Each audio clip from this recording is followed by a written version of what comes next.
que es la primera vez que se conectan, aunque no nos conocían, que estas jornadas surgen desde la residencia. Organizamos dos jornadas al año, una en la primera mitad del año y otra más o menos para esta altura del año. Los temas de cada webinar surgen como inquietudes o intereses de la residencia, y para organizarlos contamos con todo el apoyo y el acompañamiento de los bioquímicos y de la dirección del laboratorio. Y además son abiertas, se puede conectar todo aquel que esté interesado, pero están dirigidas especialmente a bioquímicos, estudiantes avanzados y a médicos. Eh, Además, la idea de estas jornadas es no solamente que nos sirvan para enriquecer nuestra formación, sino también de que nos sean útiles, que nos den herramientas que podamos aplicar en el día a día en el trabajo en el laboratorio.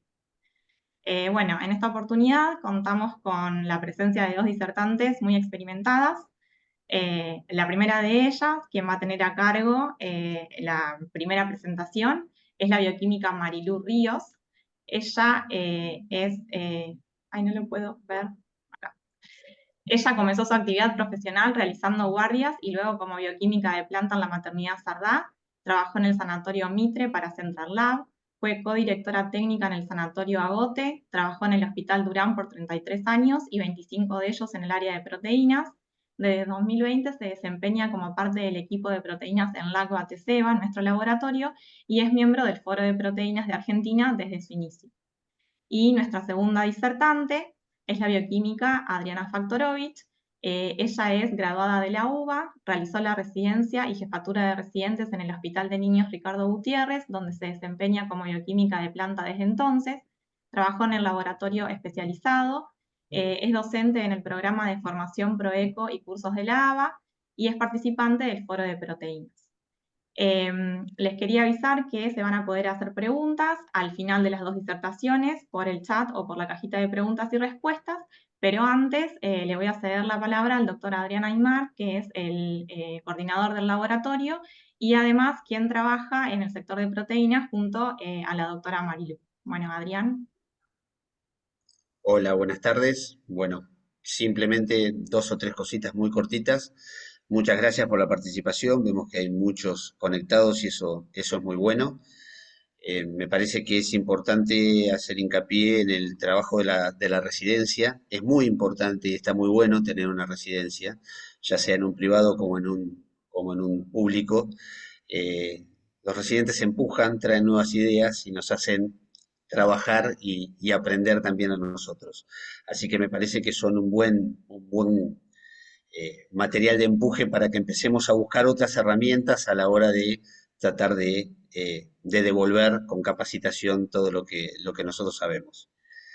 Cuando se plantearon los diferentes temas para los webinars que la residencia va proponiendo, surgió el tema de los proteinogramas y con Marilú, con quien formamos un equipo de trabajo acá en TESEBA, pensamos en darle un enfoque distinto.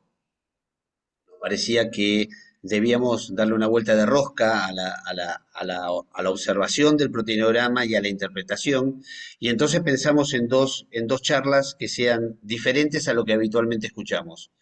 Una tiene que ver con el proteinograma pediátrico y con la experiencia de la doctora Adriana, que también es una amiga de la casa y que nos viene a volcar toda su capacidad y su experiencia.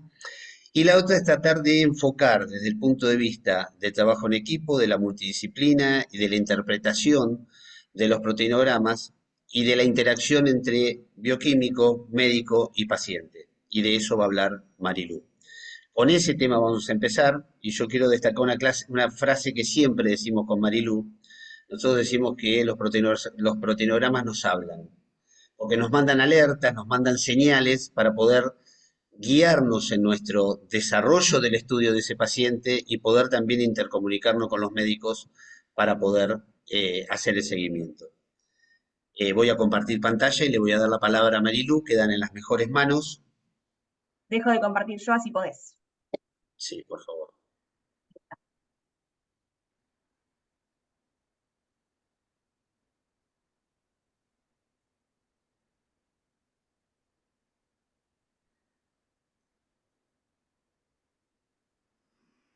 Perfecto. Solo nos queda.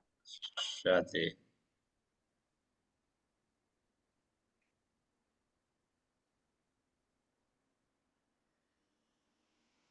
Ya que voy a... ¿Se ve bien la pantalla completa?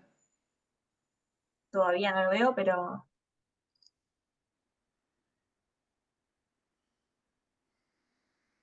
ahora sí. ¿Completa? ¿Se ve la vista de moderador? Sí, espérame. Tiempo que no puedo.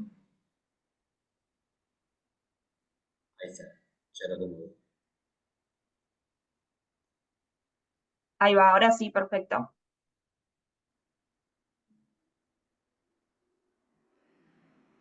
Bárbaro.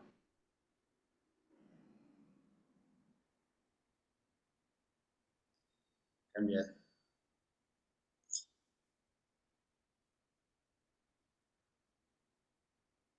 Perdón, Sofi, ya va. No pasa nada. ¿Ahí se ve? No, ahora sí, listo. Sí, ¿Ahora sí, sí? sí, sí, perfecto.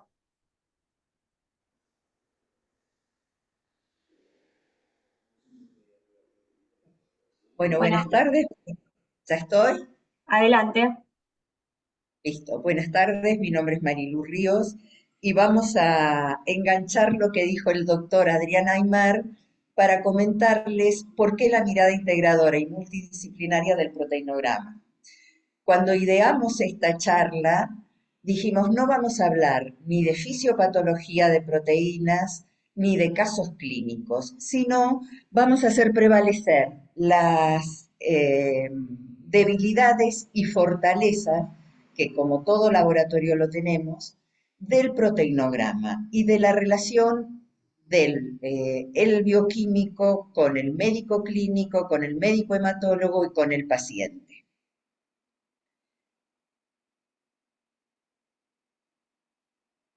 Bueno, lo primero que presentamos es esta foto, que es esta diapo, perdón, donde marcamos la albúmina, alfa 1, alfa 2, la beta y la gamma. Esta era la antigua corrida con las 5 bandas proteicas, que según los consensos ya quedó en desuso presentar el proteinograma con las 5 bandas.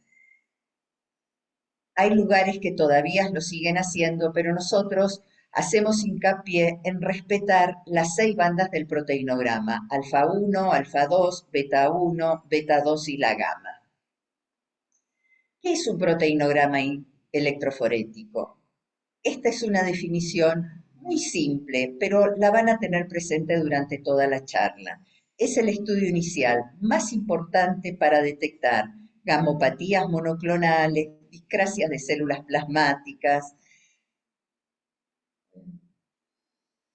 Acá podemos ver en grande todas las fracciones del proteinograma, alfa 1, cómo interviene el alfa 1 antitripsina, el oroso mucoide, la aptoglobina en la alfa 2, C3 y C4 complemento y transferrina en la beta 1 y la beta 2, y las gamas globulinas formadas por IgA, IgM e IgG. También deben ser fotos que los que han trabajado en proteínas o los que tienen expertise en el proteinograma la reconocen. Por definición, esta definición la ponemos porque nos pareció interesante. La electroforesis de proteínas es una prueba de laboratorio de utilidad para el estudio de las enfermedades que alteran las proporciones de las proteínas en un amplio grupo de enfermedades. Es una más que una prueba de laboratorio. Y como lo que dijo Adrián un día viendo los proteinogramas, me mira y me dice, Marilú, el proteinograma nos habla y nosotros estamos convencidos que sí, que el proteinograma nos da información muy clara y precisa de la patología que puede tener el paciente en distintas áreas. Cuando está bien indicada y es interpretada correctamente, tiene una buena relación costo-beneficio y es de gran ayuda para el médico y mejora notablemente el tiempo de respuesta. De esto vamos a hablar más adelante. A ver, hemos empezado haciendo estas diapositivas para poder ir a entrar en el tema y terminar en lo que a nosotros nos parece muy importante. La visión general de la homeostasis de las proteínas es una excelente herramienta de tamización para enfermedad oculta y bien usada puede ser de utilidad en el manejo integral del paciente y una correcta interpretación va a permitir al bioquímico o al médico sospechar ciertas afecciones. La estructura del proteinograma: albúmina, alfa-1, alfa-2, beta-1, beta-2 y la gamma. La albúmina es una proteína, es la más abundante del plasma. La alfa-1 está formada por la alfa-1 antitripsina, glucoproteína, transcortina, alfa-1 lipoproteína, alfa-fetoproteína. La alfa-2, la macroglobulina, la aptoglobina, la ceruloplasmina. La beta-1, transferrina, hemopexina, la beta-lipoproteína, la beta-2, C3 nativo y la gamma-globulina, IgA, IgG, IgM. Acá es donde hacemos hincapié. El asesoramiento bioquímico y su comunicación con el médico resulta fundamental en su interpretación. La utilidad clínica de la electroforesis de proteína va desde su uso como prueba tamiz en la evaluación general de un paciente hasta las indicaciones muy puntuales como en el estudio de pacientes sospechosos de presentar una discrasia de célula plasmática. Bien utilizada, es una excelente prueba de tamización como lo es el hemograma y el análisis de orina, y le permite al médico tener una visión global de la composición y la homeostasis con mayor racionalidad y oportunidad diagnóstica.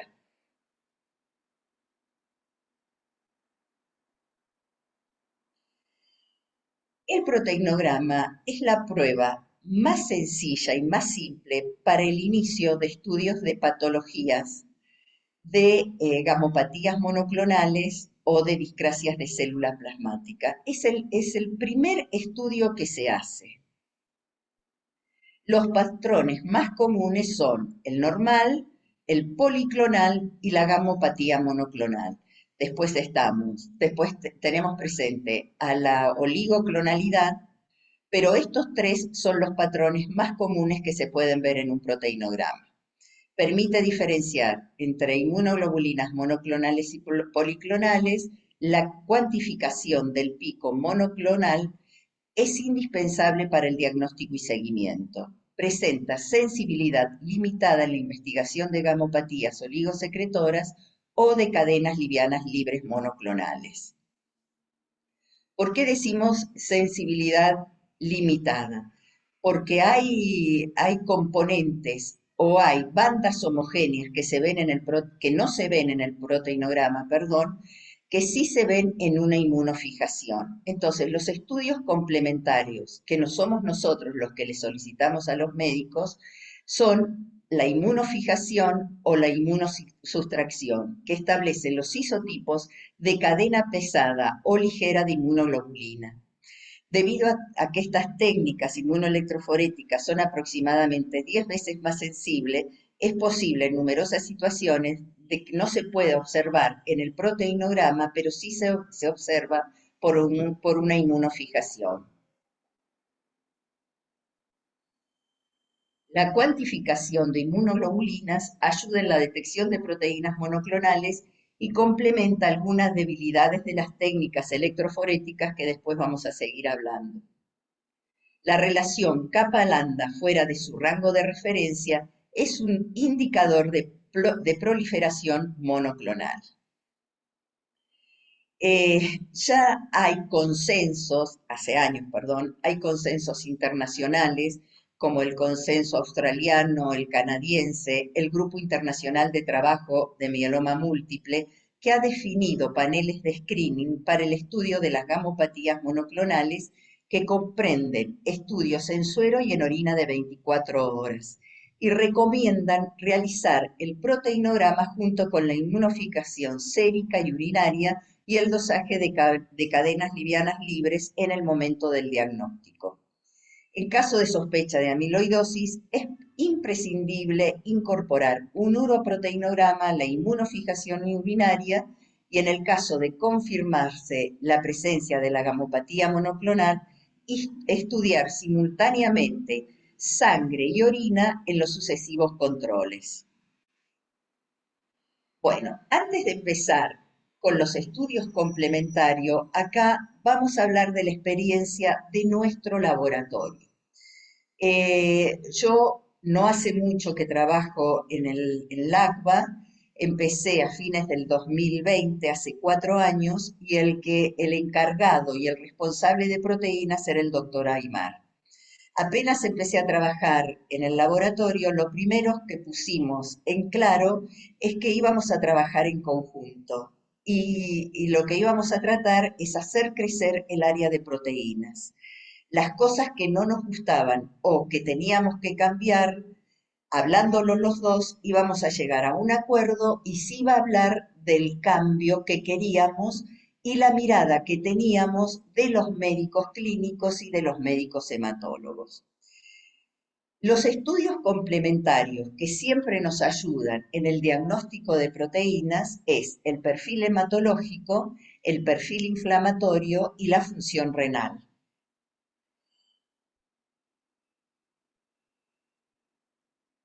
Acá vamos a hacer un paréntesis y vamos a contar la experiencia que nosotros hacemos, que tenemos acá y por qué esta diapo de la comunicación. Al laboratorio llegan los pedidos de las órdenes médicas de los pacientes de clínica general. El paciente en el diagnóstico nos pone control periódico de salud. En ese control periódico de salud es cuando el hallazgo del laboratorio es lo más importante. Y en el caso de proteínas, a nosotros nos pasa que sin diferenciar edad, pacientes jóvenes, pacientes de 40, de 50, de 60, de 70 o más, encontramos una banda homogénea. Y la comunicación es tan importante del bioquímico con el médico clínico que hay veces que nos reímos y decimos, mira, nosotros informamos la banda homogénea que se observa con la concentración, con la movilidad, y cuando el médico vuelve a pedirle análisis a esa misma paciente, en el diagnóstico lo único que hace es pedir lo que nosotros le solicitamos y pone banda homogénea de tanta concentración dosaje y solicita el dosaje de inmunoglobulino es la copia de lo que nosotros le pusimos en el comentario. Por eso esta diapo que nos pareció interesante. La principal causa del retraso en los tratamientos de los pacientes se dan debido a fallas de la comunicación. Y acá me acuerdo una vez en una presentación que hizo la doctora Sorroche en una LAC, en ese momento yo trabajaba en el Hospital Durán y quedó tan claro para todos lo que le escuchábamos es, ustedes pueden trabajar muy bien, pero si el tiempo de respuesta del resultado no es en forma rápida, se desluce el trabajo que puedan hacer. Y fue muy claro y fue también con mucha apertura, sobre todo para la gente que trabajábamos en los hospitales públicos. Y fíjense que hay un 70% de las decisiones médicas se toman en base a los resultados del laboratorio. Debemos asegurarnos que nuestros informes sean claros para que el médico pueda interpretarlos correctamente. Para una correcta interpretación del resultado. Acá, con mucho orgullo, tanto Adriana como yo, decimos que formamos parte del foro de proteínas ya de 10 años, Adri, ¿no? Más de 10 años. Cuando se inició el foro, en ese momento, la que fue el alma del foro fue la doctora Raquel Osatinsky, que nos movilizó y nos enseñó a ser dadivosas y ser generosas con todo el conocimiento. Todas tenemos en el foro de proteínas al que pertenecemos el mejor recuerdo de la doctora Raquel y la generosidad que tenía para compartir todos los conocimientos de ella. ¿Por qué ponemos estas recomendaciones del foro y el informe correcto? porque el Foro de Proteínas el año pasado sacó una guía que eran las recomendaciones del laboratorio clínico en el estudio de proteínas séricas a partir del proteinograma. En estas recomendaciones interveníamos bioquímicos de hospitales públicos, bioquímicos de entidades privadas, de hospitales de La Plata, de servicios privados de La Plata, de Bahía Blanca, de Rosario. La verdad que fue Mar del Plata. Fue un equipo donde trabajamos durante muchos años y nos dejó como regalo y como orgullo de todo el foro estas recomendaciones que si tienen la oportunidad, a los que tienen experiencias les va a ayudar a refrescar y a los que recién comienzan en proteínas es el ABC de las recomendaciones. Independientemente existan consensos internacionales, pero nosotros estamos muy orgullosos de haber publicado y con el apoyo de todos los bioquímicos. Bueno, para una identificación, para un informe correcto de proteinograma, el protocolo del paciente debe de tener la identificación de la prueba, proteinograma sérico, el método, electroforesis de acetato, de celulosa, electroforesis en gel, electroforesis de agarosa, el número de fracciones. Acá el número de fracciones, vamos a insistir durante todo el momento que estemos hablando, de la fracción beta 1 y beta 2. Y las fracciones proteicas deben informarse en las mismas unidades en que se forma la concentración de proteína, con los valores de referencia. La curva densitométrica, acá pusimos opcional. Ustedes no se imaginan la ayuda que es para el médico clínico ver la curva. Los laboratorios que puedan presentar la curva no dejen de hacerlo. El informe debe ser interpretativo, debe proveer información sobre hallazgos relevantes en el proteinograma y sugerir otros estudios en casos de que se requieran. Las recomendaciones deben ser claras y concretas. Acá hacemos otro paréntesis.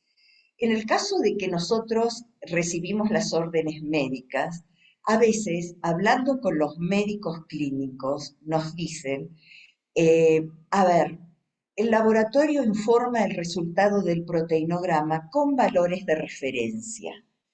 Nosotros vemos el valor de referencia y si vemos que la gama está aumentada, automáticamente lo derivamos al hematólogo. Esa es la mirada que tiene el médico clínico con los valores de referencia del proteinograma. Hablando con médico hematólogo, nos dice, ustedes son los responsables de informar y de enseñar a los médicos clínicos que una hipergamaglobulinemia policlonal no tiene por qué ser derivada a un médico hematólogo, porque hay muchas razones que pueden hacer que esa hipergama sea policlonal, como una virosis, un HIV, una hepatitis, y no tiene por qué derivársela a un hematólogo. Entonces, el comentario que nosotros lo ponemos, ya sea proteinograma sin particularidades o si se encuentra alguna fracción alterada, el comentario se pone en forma clara y concreta.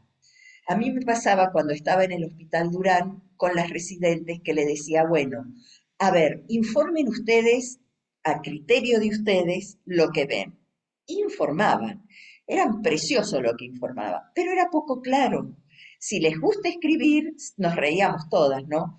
Hagan un taller literario, pero acá tiene que ser muy concreto y muy claro, cosa de que el médico pueda leer la sugerencia del bioquímico, pueda respetar la sugerencia, si es policlonal, fijarse por qué es policlonal y seguir tratándola a la paciente él, o si es monoclonal o si hay una discrasia o alguna fracción que esté alterada, pueda derivarla al hematólogo. En el caso de observarse una banda en la zona de gamas globulinas, nosotros informamos, se observa banda homogénea de movilidad.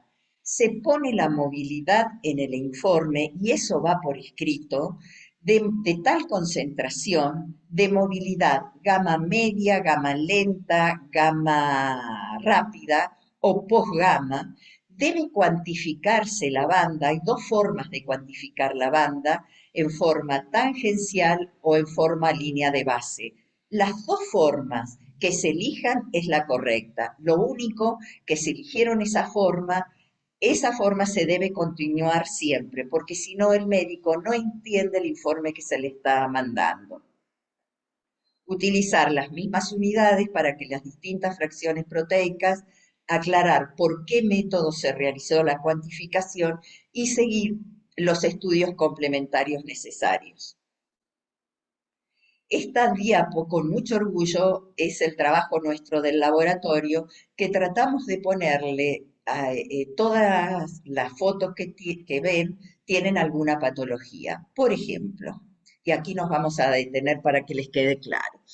En esta primera, lo que informamos es, se observa, es proteinograma lo que estamos viendo, banda homogénea de X concentración, de movilidad gamma rápida, se sugiere control con inmunofijación sérica, dosaje de inmunoglobulinas, y cuando validamos ese proteinograma, no validamos solo el proteinograma, tenemos una mirada general de todos los pedidos que tiene ese paciente por el médico. Por eso el nombre de mirada integradora y multidisciplinaria. Cada vez que se valida un resultado, no validamos solamente el proteinograma, miramos todo el paciente. La validación de química está a cargo de los bioquímicos de química, la validación de mato a cargo de los bioquímicos de matos, y la de proteína tanto lo puede validar Adrián como yo. Y en este caso también es muy importante la conexión y la comunicación interlaboratorial que tenemos. Acá es cuando se le informa al paciente, se observa banda homogénea de tal concentración, de tal movilidad, lo que se sugiere, y cuando viene el nuevo pedido de ese paciente viene, solicito inmunofijación, dosaje de inmunoglobulinas y la concentración de la banda. Ustedes no se imaginan lo que es para nosotros leer el diagnóstico de ese paciente, aunque estamos convencidos que eso no es un diagnóstico, pero tenemos claro que el médico entendió lo que le quisimos poner y lo vuelve a pedir. En este caso vemos una banda de menor concentración de movilidad gamma lenta. En este caso no sé si alcanzan a ver, pero se ve una pequeña banda que es post-gamma globulina, que también se informa. Acá tenemos una de movilidad también gamma media. Acá es donde nos genera a lo mejor más duda, pero todo se aprende. Y la mirada que tienen que tener los bioquímicos que informan esto, o los técnicos que están trabajando en la parte de proteínas, informar que esta banda beta 2 está aumentada. Entonces, en este caso, nosotros lo que le informamos es, se observa una banda homogénea de concentración una banda homogénea en posición beta 2 de valor estimativo, porque acá está la beta 2 y la banda que está supuestamente oculta. Pero ojo, que también tenemos una hipogamma globulinemia. Entonces informamos, se observa beta 2 aumentada, solapada por una supuesta banda homogénea de X concentración con hipogamma globulinemia. Estos son los casos típicos que sí o sí le ponemos al médico. Se sugiere control con inmunofijación sérica, dosaje de inmunoglobulinas, porque acá seguramente la A y la M y la G están disminuidas o normales, Pero acá la A seguramente, porque corre mucho más rápido, va a estar ligeramente aumentada. Se sugiere control con inmunofijación sérica, uroproteinograma, inmunofijación en orina y, si existe la posibilidad, el dosaje de cadenas livianas libres. Estos son los que a lo mejor a todos los que comienzan a trabajar en proteínas les genere más dudas. Pero bueno, con el tiempo lo vamos aprendiendo. En este caso es una banda homogénea de movilidad gamma media, donde volvemos a sugerirle la inmunofijación sérica, el dosaje de inmunoglobulinas, como en este caso. Acá tienen otra que está oculta en la fracción beta 2, que se le vuelve a pedir la inmunofijación sérica, el uroproteinograma, la inmunofijación urinaria. Este caso es un típico caso de post-beta 2. A ver, antiguamente la doctora nos decía, aprendan a informar lo que ven. Y es verdad, acá tenemos una banda homogénea de posición post-beta 2 que se informa y se le sugiere, por supuesto, la inmunofijación, el dosaje de inmunoglobulinas. Fíjense en esta, una banda muy pequeñita entre beta 2 y beta 1, que también se informa y se informa la concentración. Hay bandas, como en este caso, que es muy bajita, que sí le podemos informar, se observa una banda de baja concentración post-gamma o de una concentración menor a 0,10 gramos por decilitros. Acá lo que informamos es que sugerimos continuar el estudio con inmunofijación y con uroproteinograma. Esta fue de la semana pasada, ¿no?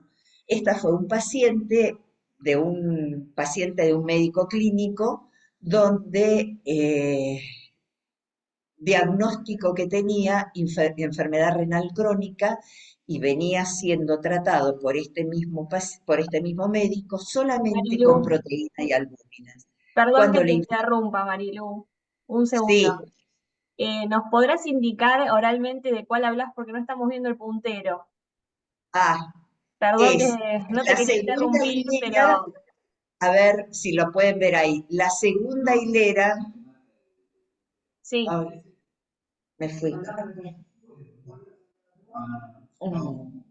Mari, Espera, perdón. Mari, espera. ¿vos estabas señalando con el mouse? Sí, ¿Con es el la de puntero? atrás. Ok. Espera, la anterior. Esta, a ver. Uy, ahora se me va. Ah, pero espera que ahora me desapareció el puntero.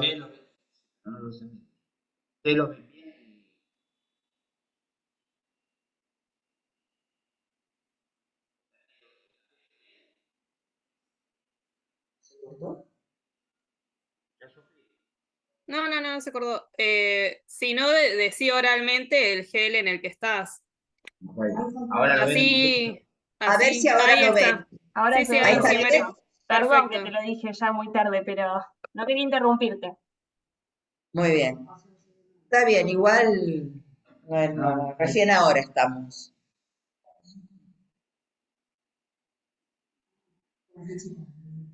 Ah, está bien, me acordé. Sí.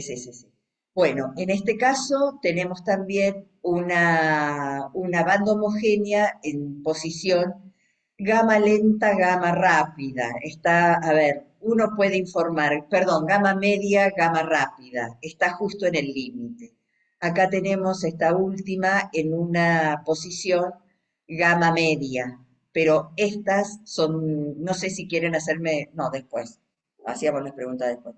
Bueno, esto es una diapo de todos nuestros proteinogramas. A ver, fíjense que yo les decía que hay bandas que pueden esconderse en la zona alfa 2, en la zona beta 1, y tienen otras razones que no son componentes monoclonales. Un síndrome nefrótico, un síndrome inflamatorio en el caso de las alfa 2, una hemólisis en el caso de las beta 1, una hemólisis, una anemia, en las zonas de las betas 2 globulinas también hay colistasis, síndrome inflamatorio, coagulación incompleta o terapia con anticuerpos con heparina, zona de la gamma globulina, aumento de PCR aumento de monoclonales terapéuticos y oligoclonalidad. Ahí está. Volvemos otra vez, lo había perdido.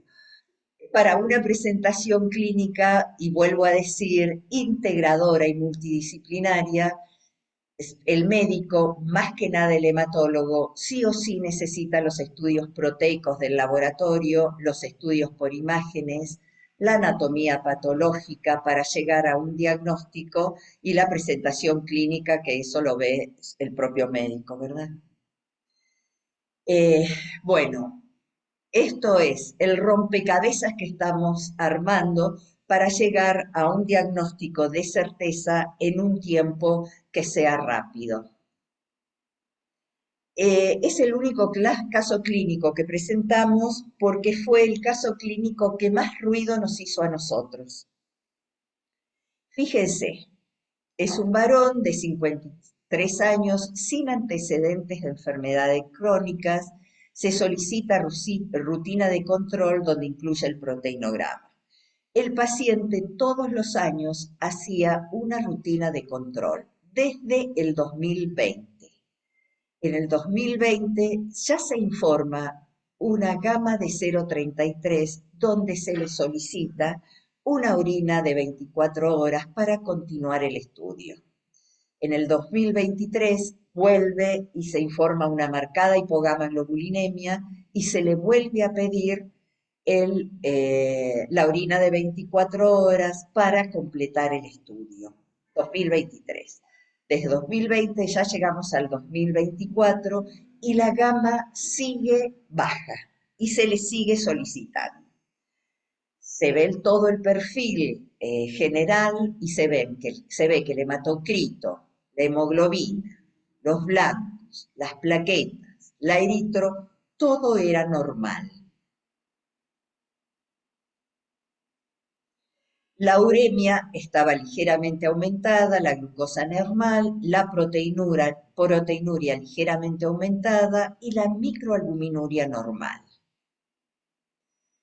Los parámetros de las inmunoglobulinas eran la IgM y la IgG baja, y la IgA está dentro del límite de referencia, pero a nosotros nos llamaba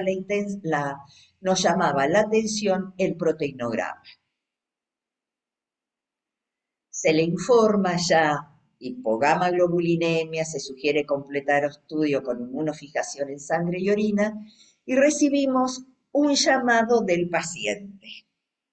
El paciente nos dice por qué le pedíamos durante tantos años una orina de 24 horas, porque el paciente que solicitaba la orden, que ya lo sabíamos, era el mismo médico, el médico era el paciente. Y él nos dice, Adrián es especialista en bioquímica del deporte.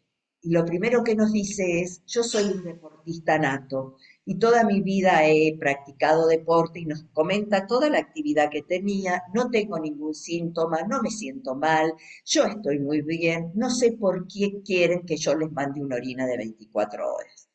Bueno, le hablamos, le explicamos que esa hipogamaglobulinemia seguramente estaba tapando algo que no se podía ver solamente en un proteinograma. Aunque él se sintiese bien, nosotros teníamos la obligación de pedirle y continuar el estudio. Nos mandó, vino, se sacó sangre, nos trajo la orina, se le hace la inmunofijación sérica y fíjense que se ve una IgA lambda. Y en el proteinograma veíamos que la fracción beta, si bien estaba dentro de los límites normales, era rara. La mirábamos y decíamos, acá hay algo que nos está escondiendo.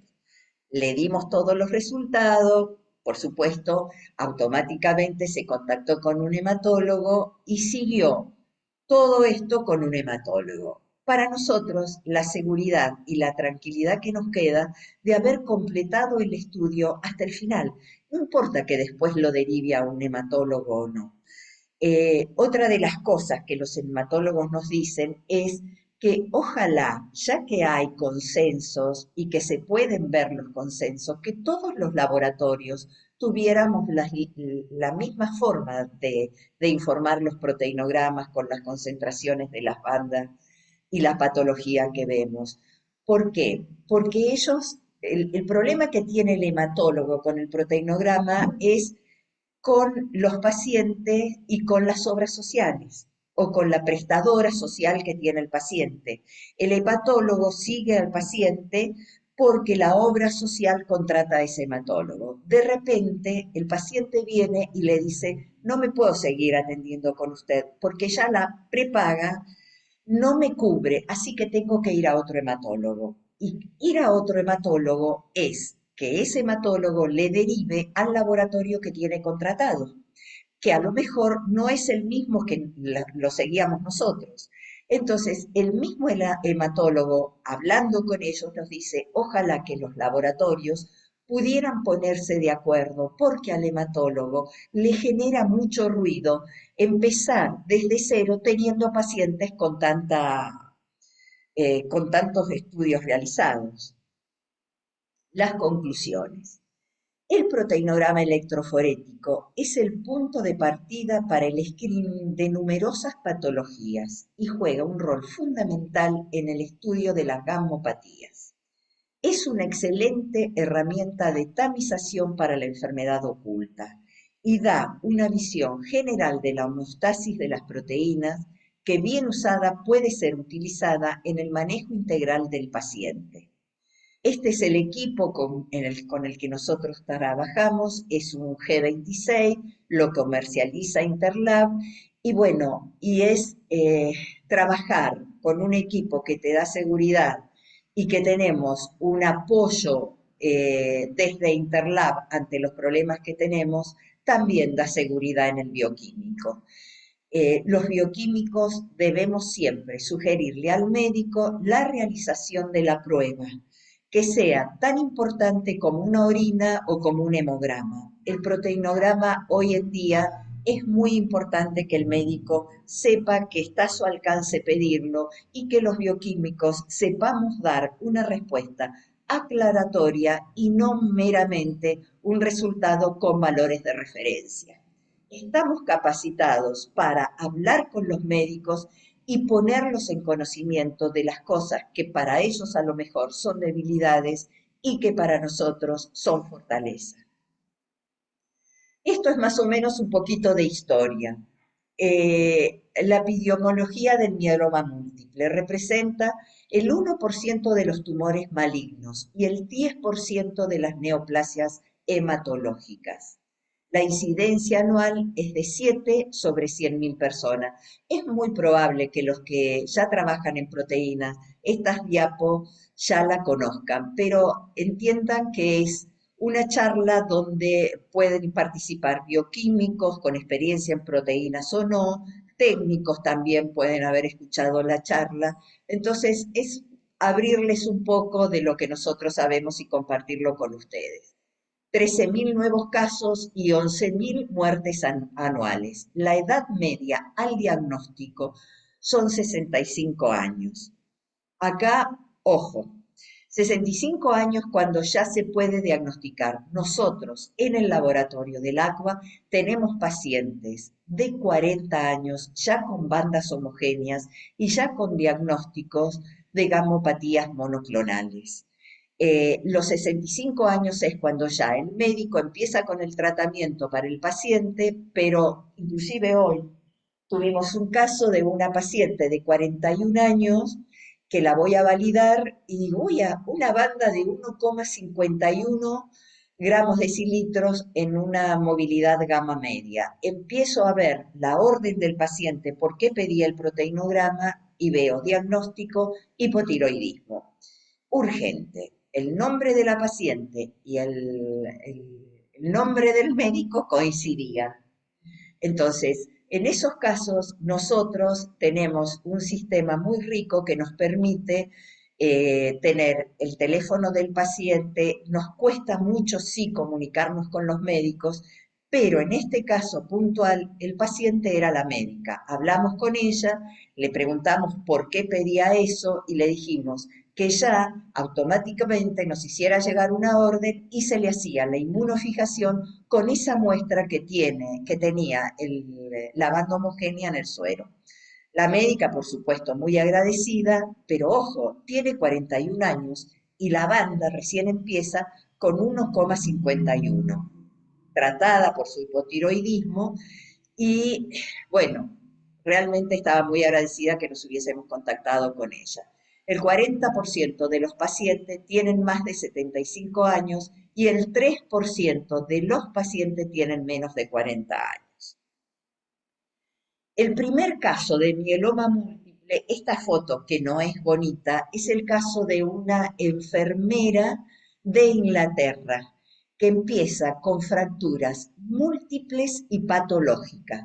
Por supuesto que en ese año no se diagnosticó un mieloma, pero se cree que este fue el comienzo como un antecedente de mieloma. Acá Adrián nos puso la cita para que puedan entrar y consultar. La otra diapo que nos pareció muy interesante es que las más avanzadas técnicas del diagnóstico de la medicina resultan de muchísima utilidad para identificar enfermedades de hace 4.000 años. La Universidad de Granada es la que más trabaja con las momias y hicieron un estudio de momias fechadas 2000 y 1800 años antes de Cristo, donde encontraron pacientes con cáncer de mama y mieloma múltiple. La cita también está adjunta.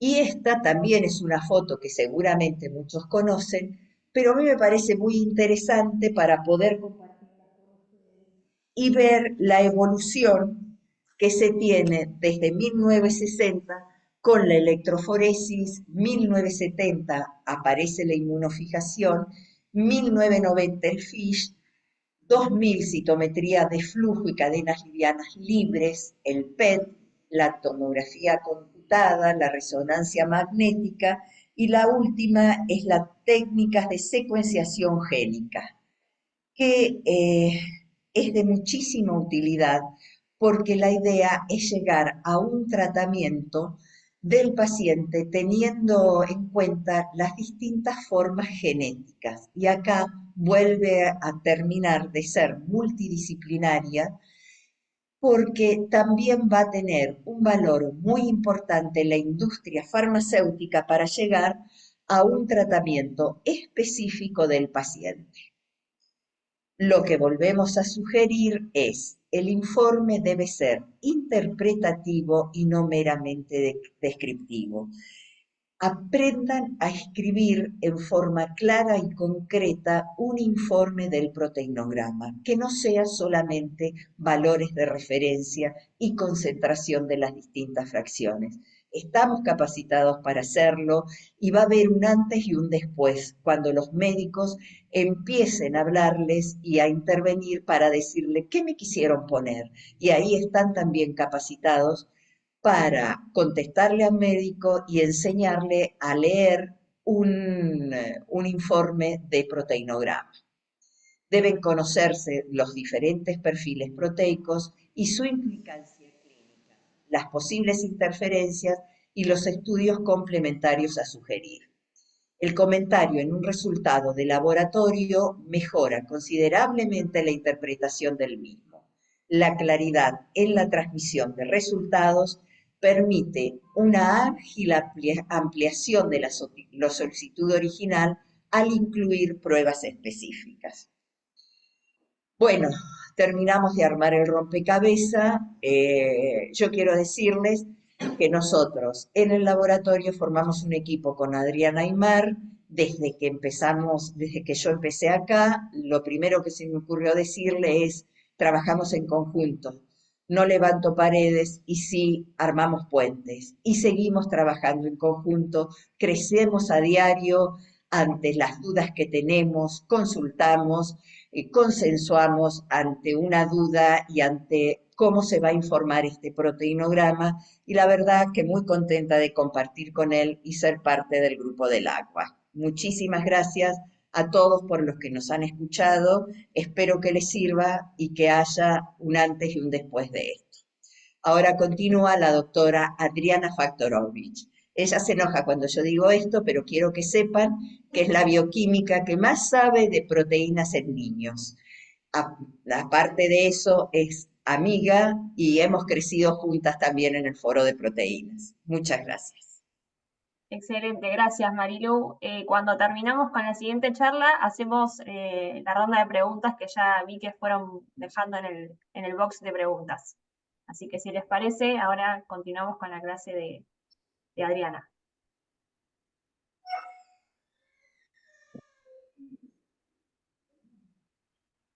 Bueno, mientras les van poniendo la clase, la verdad que Marilu siempre me deja así como anonadada y nada, ahora presentarme, espero que salga todo lindo. La verdad que todo lo que dice es porque es mi amiga, porque nos queremos muchísimo y porque somos muy buenas compañeras también. Pero nada, espero que les sirva y bueno, vamos a empezar con la charla. Lo único que les quiero pedir es, ¿se ve el cursor ahí y ven la pantalla completa? Todavía no estamos viendo pantalla completa. El A ver cursor, si- ¿no ven? No ven pantalla. ¿No la ves, Sofi? Porque yo Todavía sí la pantalla estoy completa no. Estamos viendo el PowerPoint en formato. viendo de ¿Querés estar con el dejar de televisor. compartir, probar dejar de compartir y volver a hacerlo? Sí.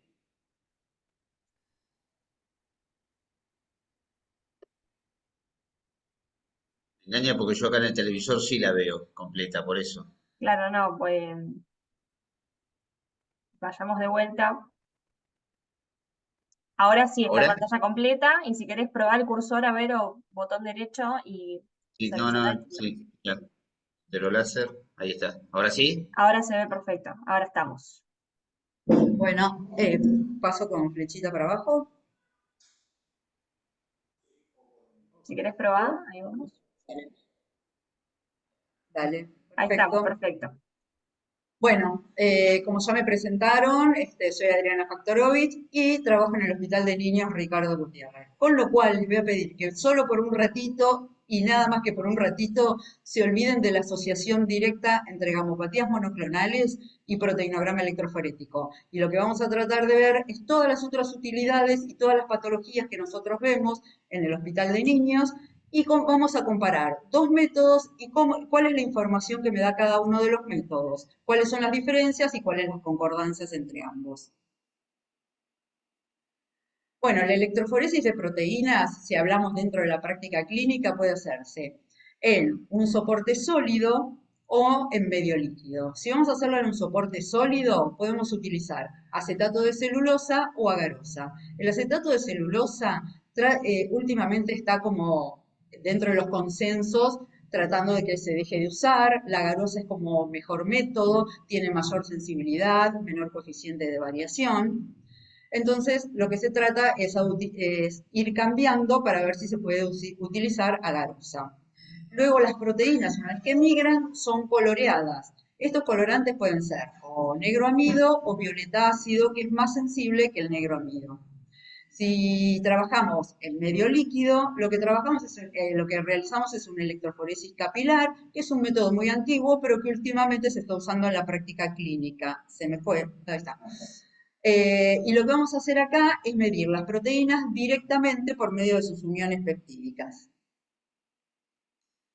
En la electroforesis capilar, como bien lo indica su nombre, lo que vamos a tener es un capilar de sílice de 100 micras de diámetro aproximadamente, que va a tener grupos silenoles en su cara interior, lo que le va a dar una carga negativa. Esta carga negativa va a generar dentro del capilar un flujo electroendosmótico muy elevado, que al aplicar una corriente eléctrica de alto voltaje va a superar a la movilidad electroforética. Entonces las proteínas, en lugar de migrar por su movilidad electroforética, van a migrar por el efecto electroendosmótico.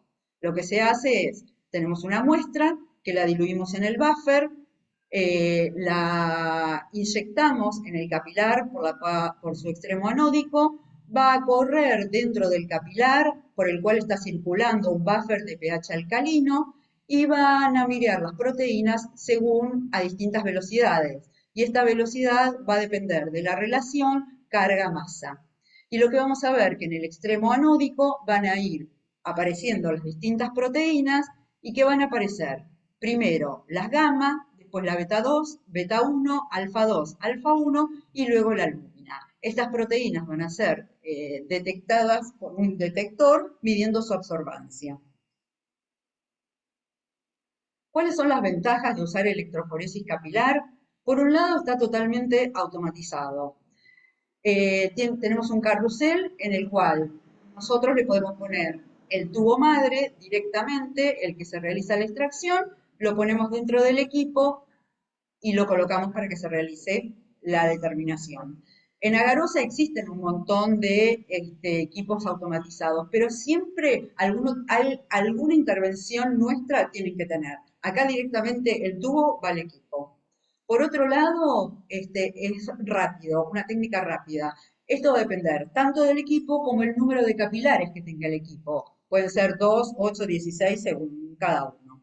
Tiene una muy buena resolución, tiene buena reproducibilidad, tanto intraensayo como interensayo. Y tiene una muy alta sensibilidad. Esto lo que nos ayuda es para detectar componentes de baja concentración y también tiene una muy alta sensibilidad en la zona de la albúmina, la alfa 1 y la alfa 2. Realiza la lectura directa de las proteínas. Y esto es muy importante porque nos independizamos de la afinidad que tenga cada una de las proteínas por el colorante, ya que no es la misma la de todas las proteínas. Y también muchas veces cuando la concentración de estas proteínas es muy alta, entonces se satura el colorante. También es independiente del número de muestras a analizar. Cuando uno trabaja con un gel, los geles vienen de 7, 15, 30 muestras, según el gel que uno esté utilizando, según el número de muestras que procesa, y lo que vamos a necesitar, y vamos a tener que esperar a completar el número de muestras necesario para alargar un gel, porque si no, económicamente no es redituable de ninguna manera. En cambio, con este equipo uno puede ir largando 1, 2, 3 muestras o las que considere necesarias. Esto ayuda a una entrega mucho más rápido de los resultados para el paciente. Entonces, haciendo una comparación entre las dos metodologías, tenemos que cuando trabajamos en agarosa, lo hacemos en un soporte sólido, mientras que en electroforesis capilar es en medio líquido, que las proteínas en agarosa van a migrar por su movilidad eléctrica del cátodo al ánodo, mientras que en electroforesis capilar van a migrar por su efecto electroendosmótico del ánodo al cátodo, que como consecuencia de esto, las proteínas, el frente de corrida en agarosa va a ser la albúmina y en electroforesis capilar, primera que va a migrar va a ser la gamma, y que las proteínas en agarosa se colorean y después se escanean y se miden las fracciones coloreadas, mientras que en capilar se mide directamente la fracción proteica a 200 nanómetros. ¿Qué diferencias vamos a encontrar cuando hagamos el perfil del proteinograma en agarosa o en capilar? Básicamente esto ya se los mostró Marilú, que es el gel y todas las proteínas que componen las distintas fracciones. Lo que sí hay que tener en cuenta es que cuando uno está trabajando con agarosa, lo soberano es el gel. Y lo que uno tiene que mirar, apreciar, es el gel y no la densitometría que uno tiene a partir de este gel. Mientras que cuando uno trabaja con electroforesis capilar, el que manda es el electroferograma que me está alargando el equipo. Muchas veces los equipos de electroforesis capilar hacen un gel virtual a partir de esta curva, lo cual no hay que tener en cuenta. Con respecto a la composición, básicamente es la misma con las dos metodologías. La única proteína que cambia son las lipoproteínas, que en agarosa van a correr alfa 1, alfa 2 o beta, según corresponda, mientras que en el electroforesis capilar todas las lipoproteínas van a correr en la albúmina.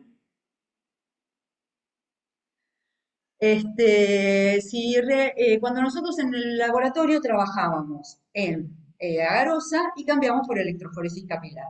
En su momento quisimos hacer un comparativo para ver si los valores eran equiparables, o sea, si eran parecidos entre las dos metodologías.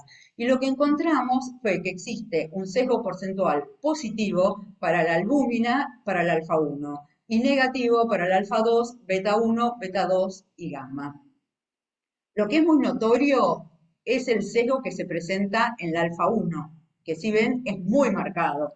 Los cálculos se hicieron muchísimas veces porque nos llamaba la atención. Y esto tiene que ver con la composición de la fracción alfa 1, que está formada por alfa 1 antitripsina y alfa 1 glicoproteína ácida fundamentalmente. La alfa 1 glicoproteína ácida no se une al colorante, entonces, porque tiene muchos restos de hidratos de carbono y tiene muy baja afinidad por el mismo. Entonces, cuando uno realiza una electroforesis en agarosa, lo que vamos a ver es que casi el 90% de la fracción alfa 1 corresponde a la alfa 1 antitripsina. En cambio, cuando lo hacemos en electroforesis capilar, estamos midiendo las dos proteínas que forman la fracción. Paso siguiente, hay que tener valores para electroforesis capilar, porque son distintos a los valores de referencia de la agarosa. Entonces lo que hicimos fue tratar de calcular valores de referencia propios. Tratar no, calculamos. Llegar a valores de referencia propios es muy difícil, todo el mundo lo sabe, y sobre todo en pediatría. Lo que hicimos fue, todos los pacientes que llegaban al hospital con un pedido de análisis prequirúrgico, previo a un consentimiento firmado, se les realizó un proteinograma electroforético, siempre y cuando, por supuesto, no tuvieran una patología que pudiera alterar al proteinograma. Eran operaciones como labio leporino, estrabismo, testículo en ascensor, ese tipo de cosas. Bueno, y acá tenemos nuestros valores, los cuales son importantísimos para poder hacer una correcta interpretación de cualquier tipo de proteinogramas, y sobre todo en pediatría, porque van a ir variando según la edad. Hay ciertas sustancias que interfieren en una correcta interpretación del proteinograma electroforético. Estas, y producen una interferencia. Estas interferencias pueden ser causadas por un error en la etapa preanalítica o pueden ser propias del paciente por la patología que tiene o por la medicación que tiene. Entonces, en algunos casos son evitables, mientras que en otros casos no lo son. Dentro de las que encontramos tenemos la hemólisis, la ictericia, lípido, fibrinógeno, medios de contraste y terapia con anticuerpos monoclonales. Los medios de contraste en general van a migrar desde la fracción albúmina a alfa 1 y beta. Y las terapias con anticuerpos monoclonales son muy utilizadas para los mielomas. Bueno, ¿cómo se van a expresar estas interferencias en el proteinograma electroforético? Empezando por la hemólisis, esta va a depender de la concentración de hemoglobina y la concentración de aptoglobina. La aptoglobina se encuentra en la fracción alfa 2 del proteinograma electroforético. Va a unirse la aptoglobina a la hemoglobina y van a formar el complejo hemoglobina-aptoglobina. Este complejo corre, como se ve acá, post-alfa 2, en una muestra hemolizada. Pero puede ocurrir que la hemólisis sea muy pronunciada. Entonces, la cantidad que existe de aptoglobina no llega a secuestrar a toda la hemoglobina. Entonces, la hemoglobina forma parte, el complejo hemoglobina-aptoglobina, y parte corre libre. Corre libre en beta 1. Estos dos pacientes sucede lo mismo. Y acá tenemos un paciente de neonatología. La aptoglobina se encuentra en concentraciones muy bajas en pacientes de neo. Entonces, lo que va a hacer es la hemoglobina va a quedar libre y va a correr toda en beta 1. Acá tenemos al mismo paciente que realizamos la electroforesis en agarosa y en electroforesis capilar. Como vemos, se ve claramente el complejo hemoglobina-aptoglobina post-alfa 2. Pero si uno mira la electroforesis capilar, puede pasar totalmente inadvertido este tipo de curvas. Entonces decimos que es más sensible la agarosa para detectar esta interferencia. Ictericia. La albúmina es una proteína de transporte y acá queda muy evidente, sobre todo en la electroforesis capilar, en la cual la albúmina se une a los pigmentos biliares. ¿Y cómo puede aparecer? Como prealbúmina o como posalbúmina. En este caso, en las dos posiciones. Y muchas veces puede también aparecer como picos más de uno, como ocurre en este caso. Y acá vemos que tenemos un pico más o menos igual pegado al alfa 1. Cuando uno no está muy experimentado, como me pasó a mí, cuando empecé a hacer las electroforesis capilares y me apareció un paciente así. Lo primero que hice fue decir, che, pero este no puede ser un heterocigota para alfa 1, porque tiene los dos picos en ahí que no sé qué son. Bueno, entonces lo primero que hace es consultar con los que saben más y me dijeron, no, quédate tranquila que eso es una posalbúmina. Y una manera de comprobarlo es superponiéndolo. El equipo da la posibilidad de superponerlo con una curva estándar o curva control, en el cual me muestra cada pico en qué posición tiene que estar. Y como vemos, la alfa 1 corresponde acá, y todo este pico corresponde a la posalbúmina. Y acá tenemos una ictericia sembrada en los dos soportes. No sé si se llega a ver bien acá, pero si uno ve en el frente de la fracción albúmina, este que es un paciente normal, termina con una línea recta, mientras que este que es el paciente con ictericia termina toda desflecadita. Se ve, pero no queda muy claro. En cambio, cuando realizo este mismo paciente la corrida en electroforesis capilar, queda muy clara la presencia de la ictericia, tanto pre como pos. Los lípidos. Los lípidos es justamente la fracción que corre en distinto lugar en la garosa que en la electroforesis capilar.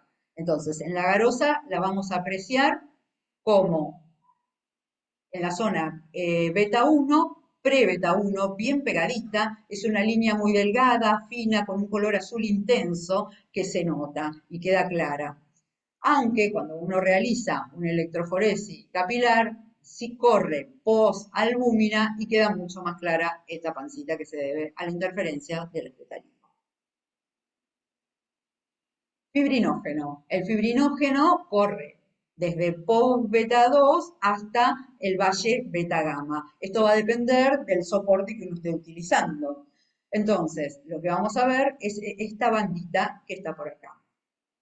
Siempre para decir que una muestra, que esa banda que uno ve en el proteinograma tiene fibrinógeno, tiene que verificarlo con el tubo, que sea un tubo que tenga anticoagulante, o también hay que consultar que el paciente no esté tomando anticoagulantes orales, porque muchas veces aparece el fibrinógeno en estos casos.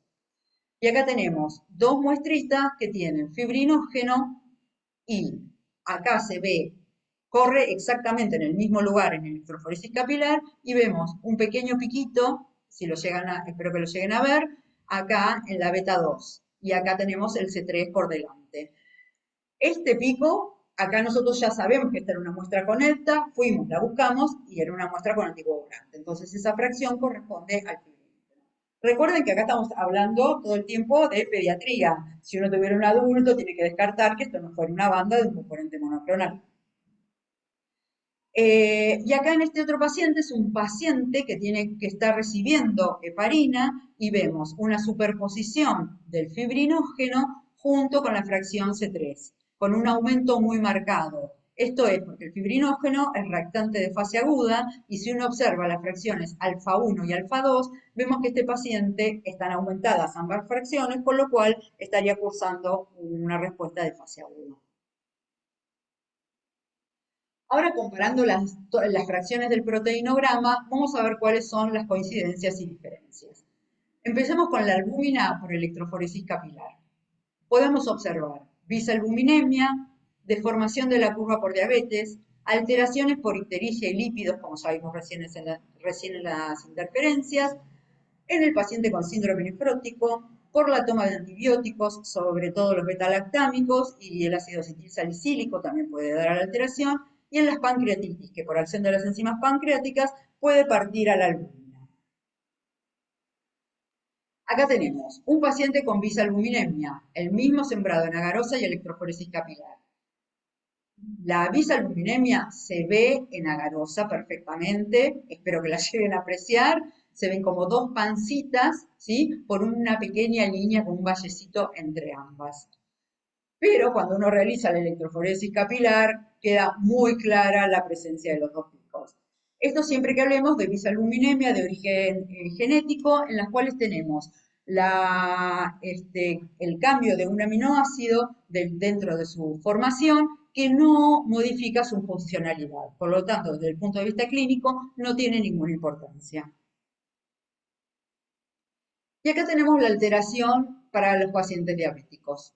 Si miramos bien la curva, vemos del lado derecho cómo baja, y fíjense, si la miramos hacia el lado izquierdo, tiene como una pequeña pancita. Y si ustedes miran, todas las curvas presentan la misma inclinación hacia la izquierda, ¿sí?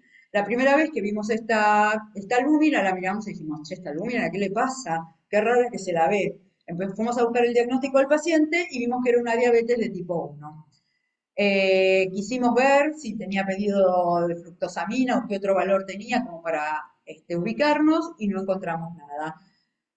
Siguieron pasando y cada vez que observábamos este tipo de curvas, siempre correspondían a pacientes diabéticos de tipo 1. Suponemos que esto tiene que ver con la glicosilación de la albúmina en estos pacientes, pero realmente nunca tuvimos una confirmación como para asegurarlo. Vimos que también estaba modificada la curva en el síndrome nefrótico. El Estudio Internacional de las Enfermedades Renales de Niños describe al síndrome nefrótico como un síndrome clínico humoral. Está definido por la triada: proteinuria masiva, o sea que está aumentada más de 10 veces su valor de referencia, por una hipoluminemia menor a 2,5 gramos por decilitro y como consecuencia de esto un edema. Les marco que la proteinuria en los chicos se informa como miligramos kilo día o como miligramos metro cuadrado hora, cuando es una muestra de 24 horas, y si trabajamos con una muestra única con el índice proteinuria-creatininuria. En pediatría, la presentación es 15 veces más frecuente que en los adultos.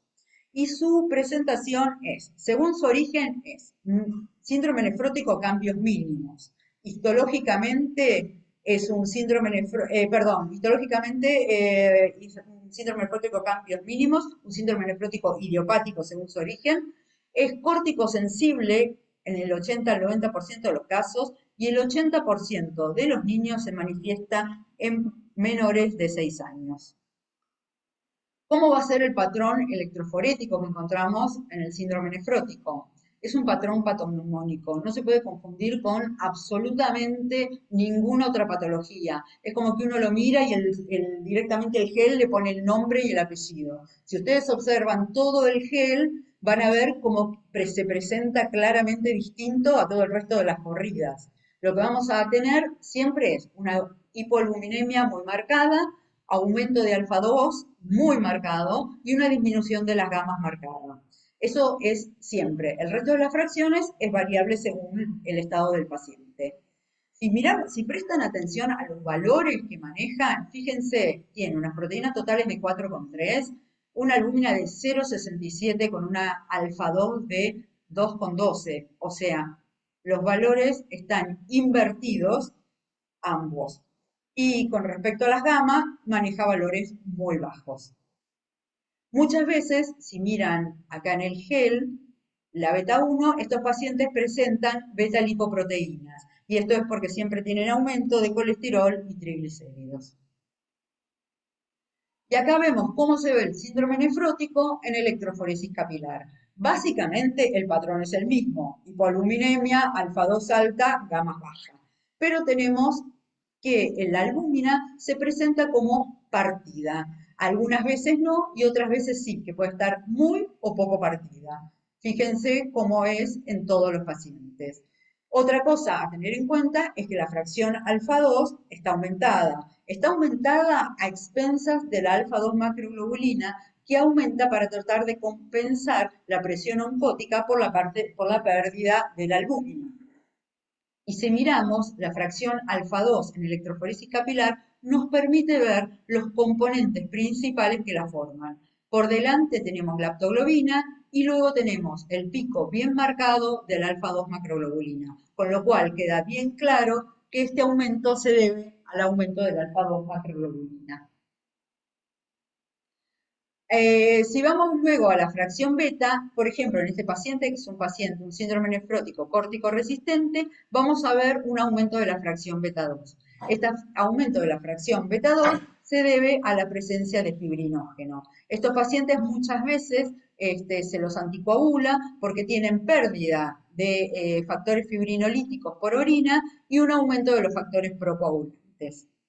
Y yendo por último a la fracción gamma, si ustedes la miran, todas tienen más o menos el mismo aspecto, que es muy alejado de una campana gaussiana. Esto es porque se pierden mucho las inmunoglobulinas, la IgG, y a su vez está disminuida su producción, mientras que la IgM está normal o aumentada. Entonces, lo que vamos a ver es el formato que yo le digo como la cresta de la ola. Siempre es esta imagen. Siendo la fracción alfa 1, podemos observar distintos aspectos por un déficit de alfa 1 antitripsina, por fenotipos de alfa 1 o por aumento de la fracción R-reactantes de fase aguda. La alfa-1 antitripsina es una glicoproteína formada por dos alelos que se expresan de forma codominante. Existen alrededor de 120 variantes genéticas, siendo la más frecuente dentro de las normales la M. Acá tenemos las variantes según la concentración y según la actividad. Normalmente, como dijimos, el fenotipo es MM. Dentro de las deficientes más comunes están la S y la Z. Después tenemos la disfuncional, que tiene un valor normal, pero es ineficiente, y después la null, que se encuentra ausente. Estos distintos alelos pueden expresarse de forma como un paciente homocigota u heterocigota. Acá sucede casi lo mismo que con el síndrome nefrótico. Si uno mira un gel de agarosa con pacientes con déficit de alfa 1, como bien dijimos, el 80 al 90% de la fracción lo forma la alfa 1 antitripsina, con lo cual si está disminuida va a aparecer dentro del proteinograma como casi ausente o apenas, como acá, una banda muy, muy tenue. Acá vemos, estos son dos hermanitos, uno de 13 años y uno de un mes, los dos con valores de alfa 1 antitripsina muy bajo, de cerca de 30 y 32, para un valor de referencia de 120 a 240. ¿Y cómo vamos a ver estos déficits de alfa 1 en electroforesis capilar? Acá tenemos dos pacientes, uno que tiene un valor de alfa 1 que ya sabemos que eran deficientes, con un valor de alfa 1 de 53 miligramos por decilitro y otro 40. Si uno mira el proteinograma electroforético, va a ver quizás una disminución visual de la fracción alfa 1, pero el valor se encuentra dentro de los valores de referencia, quizás se encuentra como este en el límite inferior, pero no ve la desaparición de la banda como ocurre en la garosa. Y esto es porque acá, en esta fracción, tenemos la alfa-1 glicoproteína ácida que nos está aportando el valor que corresponde al alfa, que vemos de alfa-1. Por lo tanto, realizar un hallazgo de laboratorio de déficit de alfa-1 con electroforesis capilar resulta más complicado que lo que podíamos hacer con agarosa. Pero, como no todo siempre es como parece, la semana pasada llega este paciente, que es un paciente de un mes con colestasis. Le mandan un proteinograma electroforético y un dosaje de alfa-1 antitripsina. Y lo que vemos es que la fracción alfa-1 es casi indetectada, acá se ve muy baja en el proteíno, con un valor bajo dentro de los valores de referencia. La alfa-1 antitripsina es de 20 miligramos por decilitro. Llamamos por teléfono a la médica, le contamos los resultados y la médica dice, ay, qué suerte que me dan esos resultados, ahora me cierra el paciente porque la verdad no podía entenderlo. Con lo cual, desde el laboratorio ayudamos al diagnóstico de estos pacientes. Y acá, estos pacientes, como dijimos, pueden ser heterocigotas para alguno de los fenotipos. Y lo que vamos a ver es dos pancitas que, a diferencia de lo que vimos cuando yo me preguntaba, ¿esto es posalbúmina o un heterocigota? Fíjense que el valle acá es mucho menor, es dentro de la misma fracción, apenitas. Este es un poco más marcado y este son apenitas dos montañitas, ¿sí? Y acá por si quedaba alguna duda, entonces uno puede también enfrentarlo y superponerlo a la curva y ve claramente cómo las dos fracciones, digamos los dos piquitos, están incluidos dentro de la posición que corresponde al alfa 1. Podemos tener un aumento de la fracción alfa 1 en respuesta de fase aguda. La respuesta de fase aguda puede ser positiva o negativa. Hay proteínas que aumentan su concentración y hay proteínas que disminuyen su concentración. Dentro de las que disminuyen su concentración, dentro del proteinograma encontramos la albúmina y la transferrina que se encuentra en beta 1. Encontrar una modificación de la albúmina por su concentración y su vida media es más difícil realmente en un proceso de fase aguda, salvo que sea un proceso muy crónico. Y dentro de los reactantes de fase aguda positivos, los encontramos en la fracción alfa-1, que son la alfa-1 antitripsina y la alfa-glicoproteína ácida, las dos son reactantes de fase aguda. Dentro de la fracción alfa-2, la aptoglobina, no la alfa-2 macro. Y dentro de la fracción beta-2, el C3 y C4. Recordar que en NEO podemos no tener aumento de fracción alfa-2 porque el valor de la aptoglobina es muy bajo. Lo mismo sucede si tuviera una anemia hemolítica y tengo consumo de la aptoglobina. Y acá, básicamente, el patrón va a ser el mismo tanto en agarosa como en la electroforesis capilar. La única diferencia que vamos a apreciar va a ser que los valores van a ser mucho más altos y van a ser mucho más visibles porque tenemos también en la alfa-1 la glicoproteína ácida.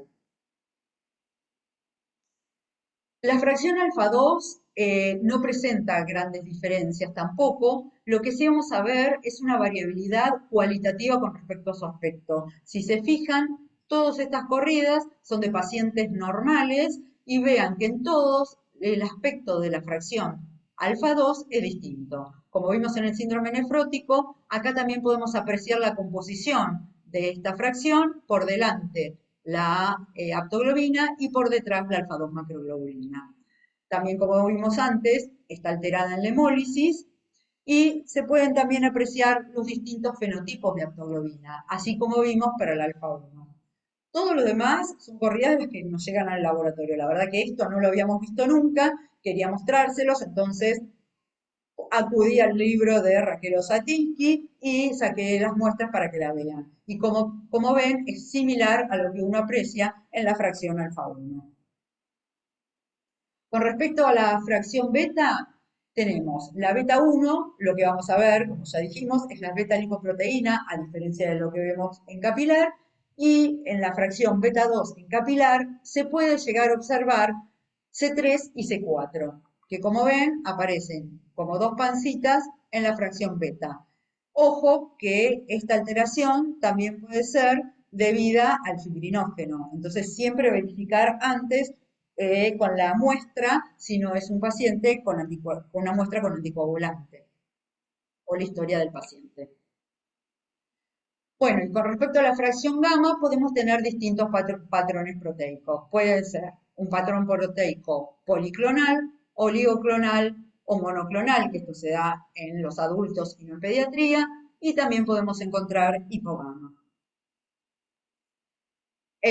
Con respecto a estos patrones, al patrón policlonal de hipergamma, no vamos a encontrar grandes variaciones con respecto a la garosa, pero sí quería mostrarles cómo lo vemos en la electroforesis capilar. Y sobre todo quería mostrarles todas las patologías asociadas que manejamos en pediatría a las hipergamma. Por ejemplo, tenemos pacientes con fibrosis quística, nuestro hospital es centro de derivación de fibrosis quística, pacientes con hepatitis autoinmune, que son dentro de las hepatopatías las más frecuentes, paciente del servicio de dermatología que recibe derivaciones de patologías poco comunes, un paciente con cirrosis ictericia, que vemos acá bien la bili, hepatopatías severas en las cuales uno ve que no tiene absolutamente disminución de todas las proteínas de síntesis hepática y solamente tiene la fracción gamma, y pacientes con trasplante hepático. El patrón oligoclonal es una alteración cualitativa de la fracción gamma, es independientemente del valor cuantitativo. Puede ser causada por una desregulación del sistema inmune, por activación asincrónica de los linfocitos B, por presencia de complejos inmunes circulantes. Puede visualizarse de formas muy diversas. En agarosa se observa como zonas más densas o varias bandas dentro de la fracción gamma, mientras que en electroforesis capilar su aspecto es muy variado. Hay una deformación de la curva alejándose de la típica campana gaussiana.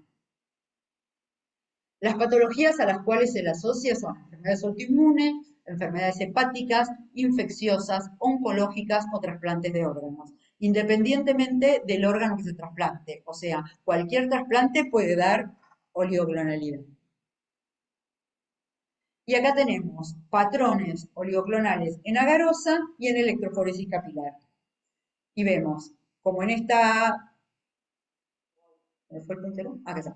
Como en esta primera, vemos acá todas banditas, acá tenemos una zona más densa, acá también, acá tenemos una bandita, creo que hay acá y acá, no sé si se ve bien, tenemos zonas más densas, acá tenemos en esta zona y hay otra por acá también, acá tenemos una banda, y acá, por ejemplo, tenemos esta, la cual puede confundirse con un componente monoclonal, con un fondo hipogama y la banda. La única forma que uno tiene de discriminar si esto es un componente monoclonal o una oligoclonalidad es realizando la inmunofijación.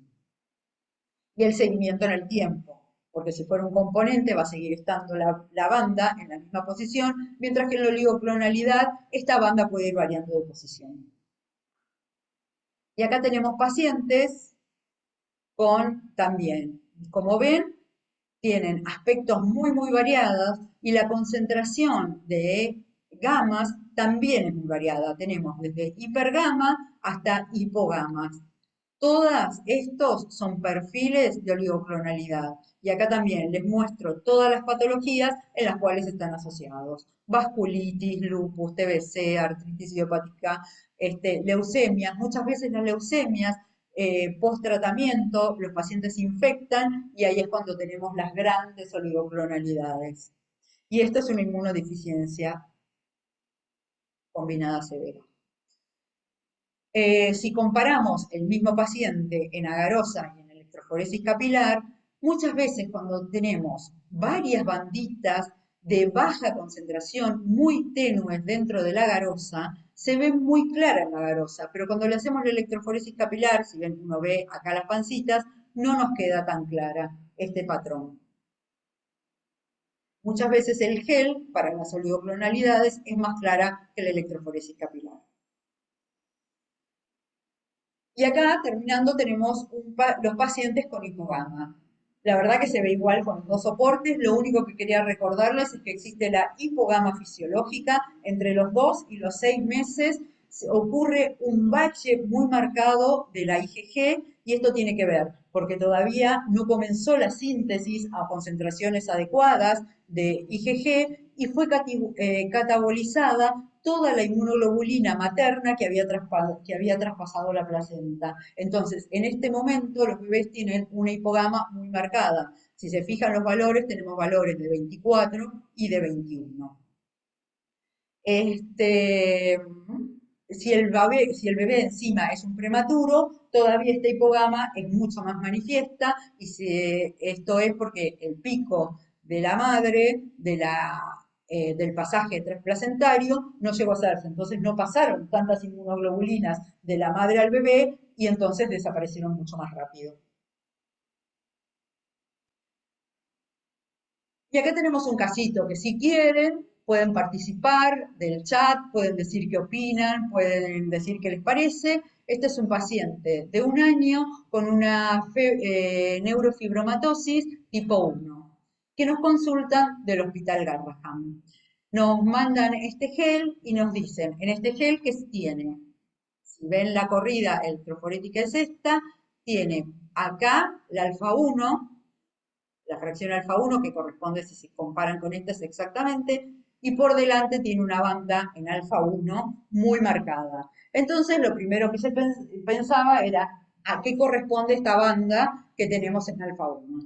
Cuando uno tiene una doble banda, esta puede deberse a un aumento de la alfa-fetoproteína, puede deberse a un heterocigota, pero que la verdad en este caso es muy alta el valor de la que está la más rápida, digamos. Y también puede ser alfa-lipoproteínas, que también es muy alta la concentración para hacer ella. Entonces lo que le pedimos es si por favor le podían hacer un dosaje de alfa-feto como para descartarla. Realizan el dosaje de alfa-fetoproteínas y él le da normal. Entonces le decimos que si quieren pueden derivar la muestra para que nosotros hagamos la electroforesis por electroforesis capilar. Y la corrida que vemos es esta. Se ve cómo esa banda que aparece en la zona del alfa 1 corresponde a una posalbúmina. También, acá para estar más claros de qué corresponde cada una, superponemos con la curva patrón y claramente uno ve que eso es una posalbúmina y no algo que pertenece a la fracción alfa 1.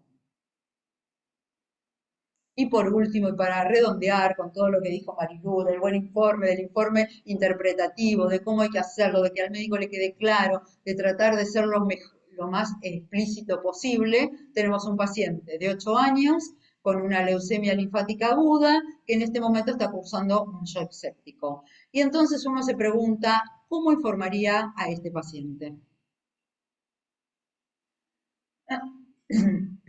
Y bueno, lo que vemos es si empezamos a analizar la curva desde la albúmina hacia atrás, vemos, es el mismo paciente que está sembrado en agarosa y electroforesis capilar. Empezamos así y vemos, primero tiene una hipogama, ¿sí? La fracción alfa 1 se encuentra aumentada, fíjense que está más aumentada en la electroforesis capilar que en la agarosa. Después tenemos en alfa 2 no encontramos una gran variedad, beta 1 tampoco, y en la beta 2 tenemos un aumento bien marcado en el pico. Si uno mira el gel, ve que a la altura que POC beta 2 tiene una banda.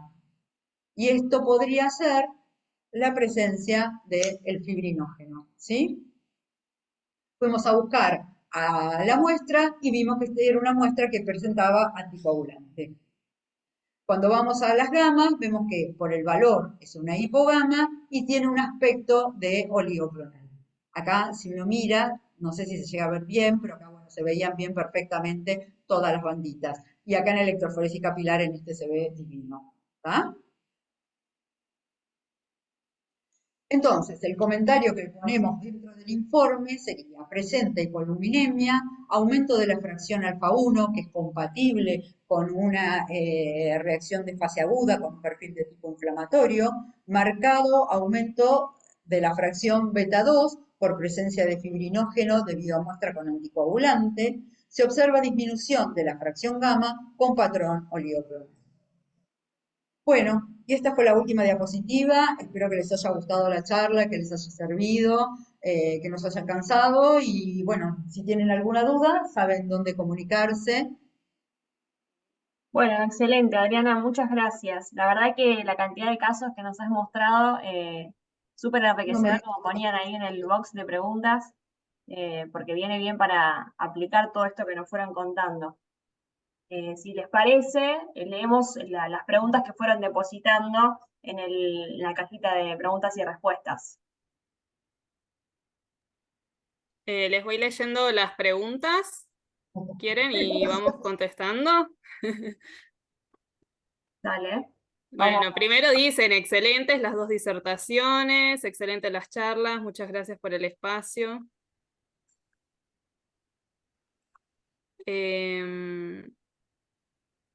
Primero, Antonella Sanz pregunta, ¿cómo hago para participar del foro? Saludos desde Neuquén, Hospital Castro Rendón, al foro de proteínas.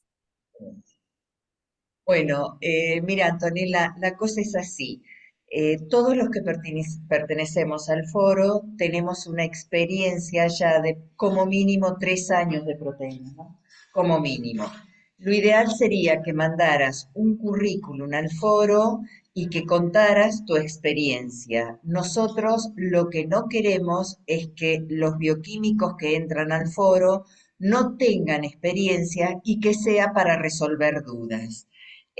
Todos los que empezamos ahí, ayúdame Adri, somos todos con muchos años de haber trabajado, no somos jóvenes, no.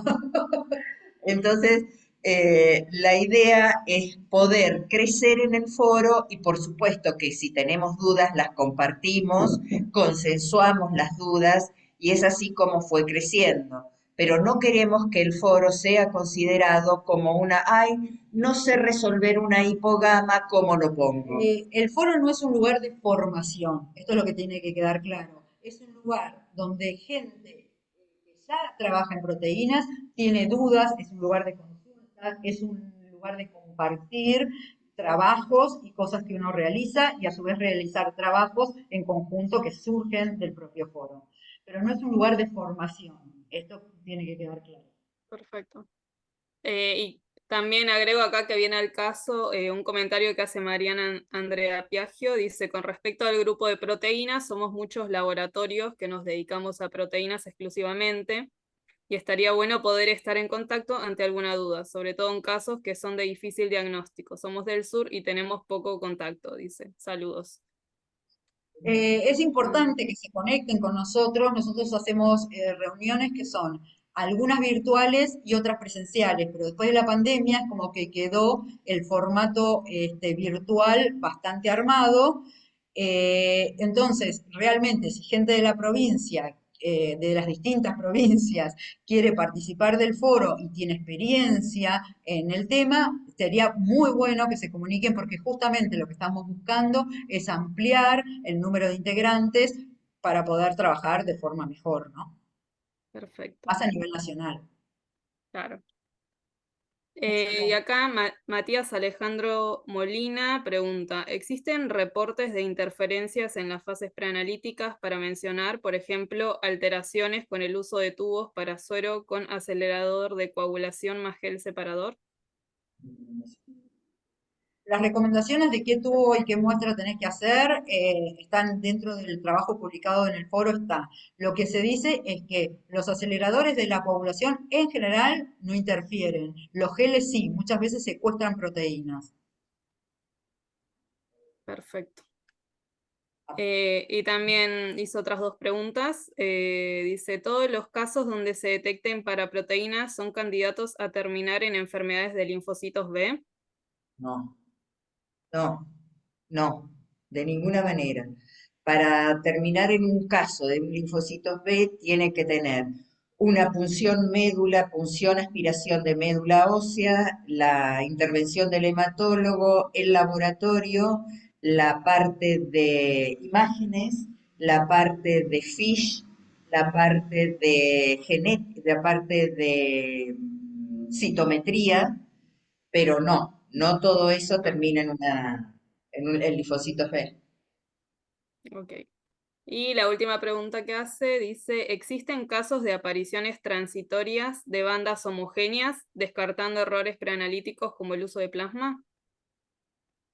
Aparecen, pero a ver, espera, Bandas aparecen homogéneas bandas que sí pueden ser transitorias, transitorias. sí. Transitorias sí pueden ser, pero ¿cómo es la otra parte de la pregunta, No, perdón? dice, ¿existen casos de apariciones de bandas homogéneas transitorias, descartando lo que es error preanalítico como el uso de plasma?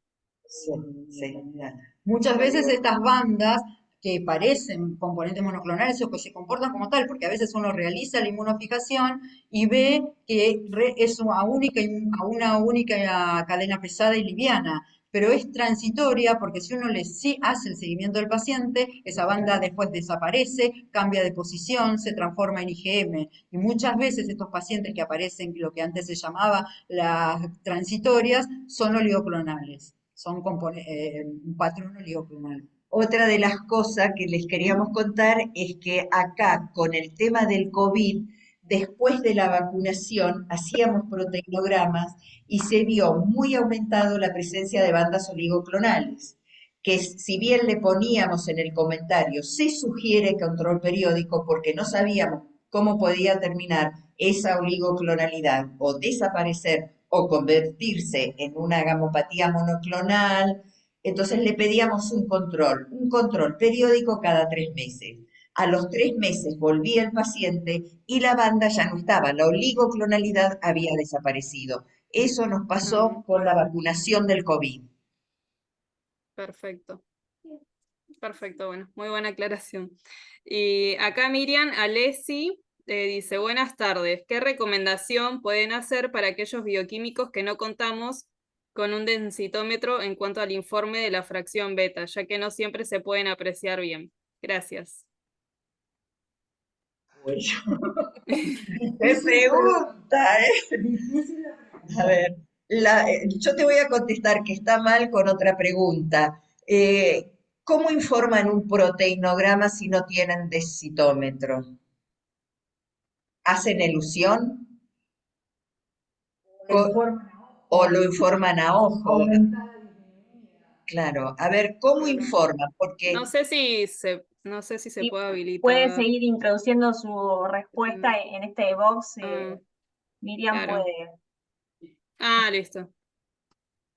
pero bueno, no Miriam sé si nos Alessi. está escuchando. Está bien. Bueno, qué mal, porque era una buena pregunta. como complementar No sé. o digamos que podemos aceptar el soporte en acetato, podemos aceptar la agarón, Bueno, lo dejamos ahí, si no. Adriana, perdón, ¿se te escucha un poco lejos? ¿Te acercás un poco al micrófono? Dale, me acerco Ahí al estamos, micrófono. ahí está. Nada, ¿Qué nos buenísimo. decías de la respuesta?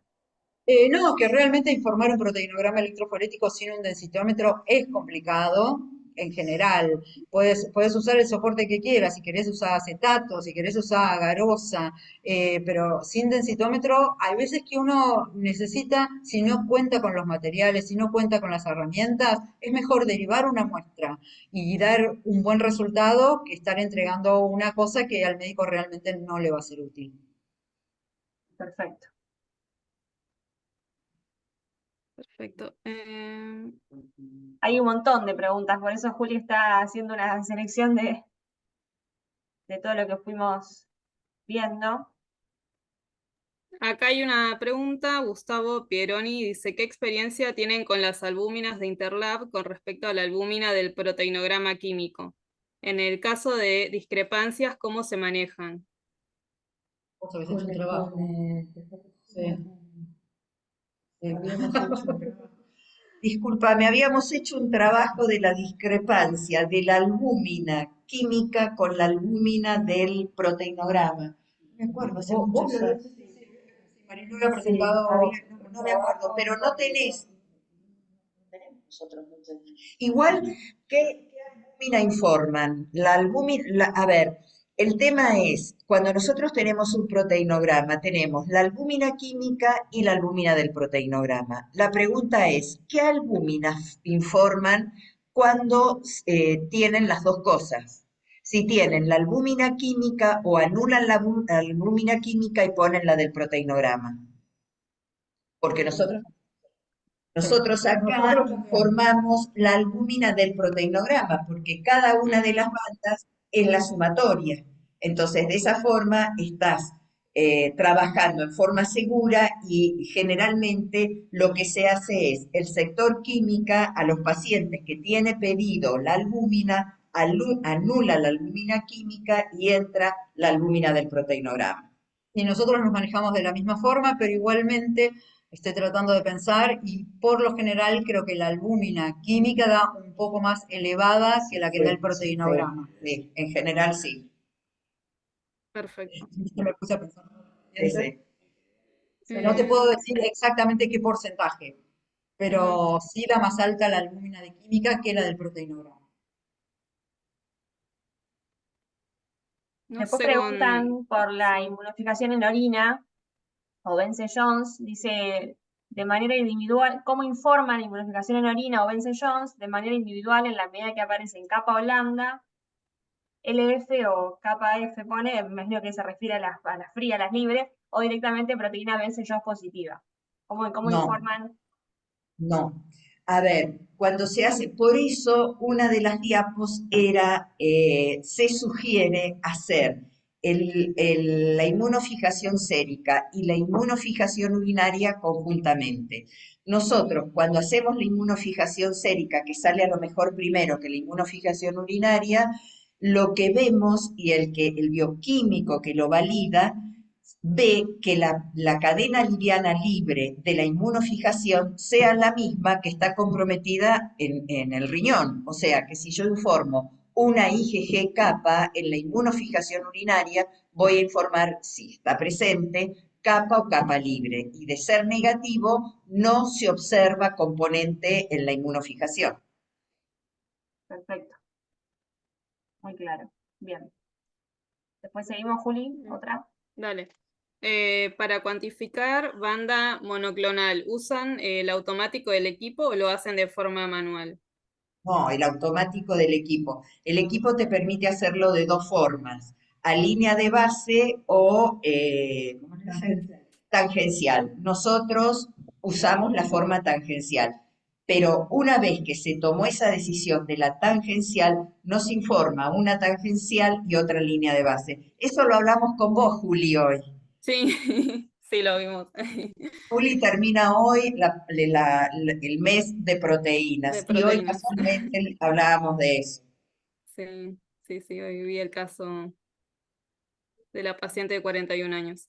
Y acá hay otra pregunta más. Dice, ¿qué opinión tienen de los hallazgos con bandas de baja concentración o GMSI con respecto a la electroforesis capilar? ¿No creen que la detección de esta se realizaría en un estadio más avanzado ya de la patología? La verdad, como ya dije, yo trabajo en pediatría, no Ujú, tengo esa experiencia en capilar porque nunca he trabajado con pacientes adultos, Claro. así que no te la ok. debo. Si quieren, en Agarosa, que se lo digo a ese Marilu. No sé, no, pensé que era capilarmente. No. Mm, La siguiente dice, si informan la banda GC, si le dan importancia o lo saben interpretar los médicos. GC, no sé a qué se refiere, si ustedes... Sí, sí, esa te la contesto yo. La experiencia que tenemos es en el hospital. Acá no hemos tenido, pero en el hospital los pacientes que estaban anticoagulados con heparina nos presentaban la banda GC, que es con la evolución de los días íbamos viendo que le pedían el proteinograma, se informaba la banda GC que es típica, hablábamos con el médico residente a veces ni sabía lo que le estábamos diciendo porque era nuevo y no entendía qué era esa banda y hablábamos con el médico que lo trataba y nos decían que estaba heparinizado. Y son bandas que aparecen con terapias anticoagulantes de heparina, que son lo que les dan a los pacientes cuando pasan mucho tiempo en cama, hospitalizados. Entonces les van dando todos los días heparina, pero a su vez ese paciente tenía algún problema de alguna CB o alguna otra patología que necesitaban una heparina aparte de la que le dan a los pacientes, y esa es la heparina que en el proteinograma se veía como una doble bandita que es la GC. Con el correr del tiempo le discontinúan la terapia de heparina y la fracción GC desaparece. Conclusión, nosotros no la informábamos, sí lo hablábamos con el médico, inclusive se han hecho charlas para ver si interesaba eso, si lo teníamos que informar o no. Excelente, perfecto. completísimo, Marilo, muchas gracias. Sí, Bueno, agradecen mucho, dicen sí, que excelentes fue, charlas, sí, muchas gracias por el espacio. Y después preguntan cuándo se informa oligoclonalidad. ¿Cuándo lo informan? Informa siempre, siempre que uno mira el proteinograma y ve oligoclonalidad, se informa. Claro, No claro, importa cómo sea, si sea marcada, si no sea marcada, siempre se informa, absolutamente. Todo lo que perfecto. uno ve, lo informa. Sí, sí, sí. bien. Era lo que apuntaba También de Marilu vuelta. con la importancia de Una, escribir un buen comentario, concreto, Claro, conciso y que diga lo que tiene que decir. claro. una cosa que les queríamos decir, hay un libro que sacó la doctora, ¿cómo se llama el libro de Proteínas en, proteínas, electroforesis de proteínas, electroforesis de proteínas. que es como un ABC, pero los puede orientar muchísimo. Es electroforesis de proteínas de Raquel Osatinski, que los tenemos todos y que nos ha servido mucho también. Tiene muchos ejemplos, es como un atlas con muchas corridas, tanto en agarosa como en electroforesis capilar. Tiene un poco de todo, así que si pueden acceder a él, está bueno. Eh, Ahora en Calilab, a lo mejor va a MANLAB, porque el laboratorio que lo publicó fue MANLAB, que es donde trabajó la doctora durante muchísimos años. Entonces, cuando van a Calilab, que es la semana que viene, o la otra, la que viene, La entonces que ahí viene, sí. probablemente esté el stand de MATLAB, acérquense y pregúntenle cómo pueden llegar para acceder al libro. Perfecto. Perfecto. Bueno, Acá agradecen igual, mucho. sí. Sí, sí, excelentes las dos disertaciones. Acá de vuelta, lo de los cortes de las fracciones, lo hace el equipo automático, bueno, ya vimos que puede ser manual automático. Y después dice, ¿se pueden modificar los cortes? Sí, Sí, siempre. claro, si es manual, claro, sí. En cualquier equipo se pueden modificar los cortes de cualquier fracción. No se olvide que lo más importante de los equipos es esto, el que lo trabaja y el que puede corregir al equipo. El que maneja el equipo es el más importante. Porque justamente el equipo te hace un corte estimativo donde él cree que es el punto de inflexión de la curva. Y uno lo que tiene que hacer es realmente decir, a mí me parece que ese corte es correcto, por eso siempre hay que mirar qué es la corrida o cuál es el gel que me está mostrando el equipo. La observación del bioquímico es imprescindible siempre, absolutamente. Tal cual. Perfecto. No sé si tienen Nuevamente. algún mail al que, porque piden un mail para acceder al foro, ya que estuvieron, o si quieren después nos lo pasan y nosotros lo difundimos para que Sí, sí. aquellos que tienen Sí. experiencia, Exacto. Alguno que tenga experiencia y quiera comunicarse con el foro, que se comunique con ustedes, pongan el mail de ustedes, para que bueno, luego nosotros les pasamos a ustedes el mail del foro, porque creo que es forodeproteínas@gmail, pero la verdad es que no estoy totalmente segura y no quiero perfecto. darles algo que no es cierto, no es No hay seguro. problema, Perfecto. lo difundimos Sí. nosotras después de que nos lo pidan. Exactamente. Les agradecemos mucho que lo hagan. Y Sí, perdonen que no agradecí la invitación porque cuando empecé me distraje, pero realmente quería agradecerles mucho la invitación a participar de este webinar que estuvo muy interesante, muy ameno y espero que a los demás les haya servido sobre todo. Súper, veo que gracias es súper sí. valioso. Gracias a ustedes por sumarse también. Eh, Acá Antonella, que nos había preguntado antes del foro, dice muchas gracias y que ellos trabajan hace más de 3 años y somos referentes de la provincia, dice, que preguntaba por el foro de proteínas. Así ¿Sí? que Nosotros podría sumarse. le mandamos el mail a Juli o a Ujú. Sofía y después ellas que se lo Sí, sí, pasen.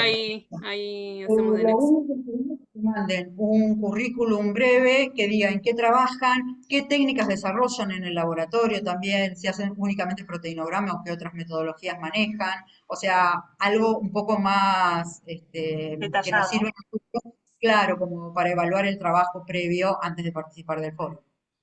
Y Excelente. nunca se olviden del impacto que surge después de haber leído los comentarios de un proteinograma. Reconocemos que somos apasionadas en esto, pero bueno, es lo que nos gusta y tratamos de hacerlo de la mejor manera posible y compartir lo que sabemos. Nunca vamos a igualar a la doctora Satinski. Nunca Eso vamos a imposible. igualar a la doctora. Que tenía 90 años y seguía realizando los proteinogramas electroforéticos desde su casa y validando los informes. Eso creo que nunca nadie va a llegar, pero bueno, intentamos ponerle onda. Sí, Mariana Andrea Piaggio, que quizás la conocen, dice, el día que la doctora Osatinsky lo presentó, estuve ahí, un placer. Imagino referido al libro que Al con el que libro, está elaborado. al Claro. libro. Una BC que nos ayuda siempre. Bueno, una otra última pregunta que veo acá es respecto a, volviendo a la oligoclonalidad, que dice si se informa solo por la imagen o por el porcentaje de las mismas. No, solo por la imagen. Es un patrón electroforético, nada más. Es una modificación cualitativa. No tiene Bien, ningún número, absolutamente nada. Es solamente la observación. Perfecto. no sé si quieren agregar algún comentario más, la verdad que repasamos todo lo que, con las preguntas, todo lo que fueron contando en las charlas, creo que estamos súper bien, han hecho preguntas muy Sí, variadas. Ujú. Nos piden que si después podemos poner la clase en algún canal de YouTube, vamos a tratar de, lo definimos y les avisamos por mail, porque nada, es tan enriquecedor tantos casos que los quieren volver a repasar, así que vamos a ver qué podemos hacer con eso. No sé si quieren aclarar algo más, decir algún comentario. ¿Estamos bien?